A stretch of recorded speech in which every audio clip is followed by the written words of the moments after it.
All right, let's get right into it. When you're buying a home, your mind is on the big stuff, right? The price, the neighborhood, the mortgage rate. But what about the little things that aren't so little? Like when your agent recommends a lender or a title company. Today, we're going to pull back the curtain on something called referral fees and a new push for transparency that could totally change the way you buy a house. So, this is the million-dollar question, isn't it? Is your agent recommending the absolute best service for you, or the one that's going to put a little extra cash in their pocket? I mean, this really gets to the heart of the trust you put in the person guiding you through one of the biggest purchases of your entire life. So let's be super clear on what we're talking about. A referral fee is basically a commission, a kickback. Your agent points you to a service, you sign on the dotted line, and they get paid for it. Now, it's not illegal, but it definitely makes you think, right? Who's really getting the best deal here? And that leads us right into our first big point, this whole question of transparency. Because when money is moving around behind the scenes, you, the person writing the giant check, you really deserve to know what's going on. Here's the problem in a nutshell. Look, your agent has a legal duty. It's called a fiduciary duty to act in your best interest. But what happens when their best interest, like getting a payout, conflicts with your best interest, like getting the lowest mortgage rate? That's a huge conflict. And without transparency, you're the one making a massive financial decision completely in the dark. Now, you'd think the big national organization for realtors would be all over this, making sure things are clear and fair.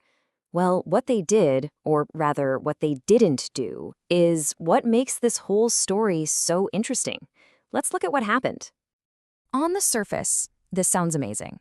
The National Association of Realtors, NAR, actually considered a new rule, a rule that would have forced all agents to be totally upfront about these fees. This was a huge opportunity to set a new pro-consumer standard for the entire country. And it failed. The industry had this golden opportunity to make transparency the law of the land for all its members, but instead, they voted to keep things just the way they are. And that no vote, well, that's what really lit a fire under some people. So with the national organization basically sitting this one out, a few individual companies decided, you know what? Fine, we'll do it ourselves. They aren't waiting for permission, they're breaking away from the pack and creating their own rules.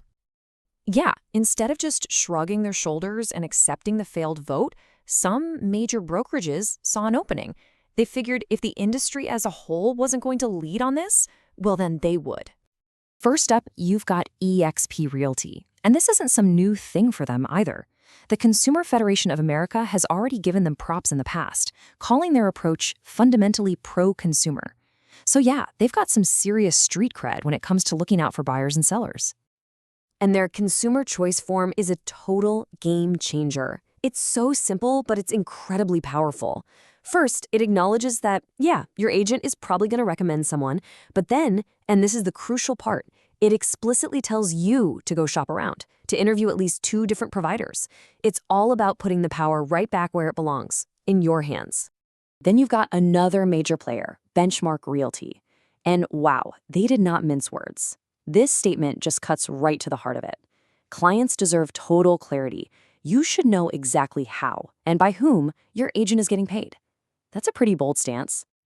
And listen, Benchmark isn't just talking the talk here. They are putting some serious teeth behind this new policy. Their agents are now required to give you a full written disclosure of any referral fee they get.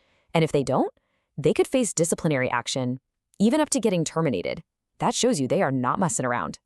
Okay, so we've seen how the industry voted and how some brokerages are pushing back. But what does all of this actually mean for you when you're in the middle of buying or selling a home? Well, this is where you get to take the wheel.